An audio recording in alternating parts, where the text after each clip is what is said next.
ஔவையார் குறள் மூலம் உடம்பின் பயன். குறள் 14. பிறப்பினார் பெற்ற பயனாவதெல்லான் துறப்பதான் தூணெறிக்கட் சென்று. சொல் விளக்கம்.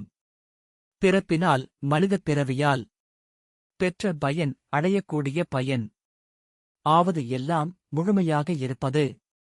துறப்பதாம் பற்றுகளை விட்டுவிடுதல். தூநெறி தூய வழி மோட்ச வழி.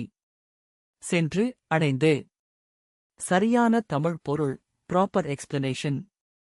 மனிதப் பிறவி மூலம் பெறக்கூடிய அனைத்து உயர்ந்த பயன்களும் பற்றுகளை விட்டு தூய்மையான நெறியில் சென்று சேர்வதாலேயே கிடைக்கின்றன.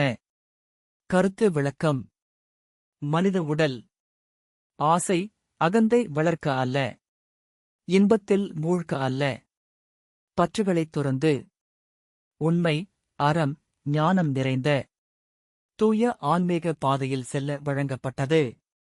இதுவே மோட்சம், சிவஞானம், பிறவிச் சுழற்சியிலிருந்து விடுதலை அடைவதற்கான வழி என்று ஔவையார் இக்குறளில் தெளிவுபடுத்துகிறார். சாரம். பற்றுத்துறப்பே மனிதப் பிறவியின் முழு பயன்.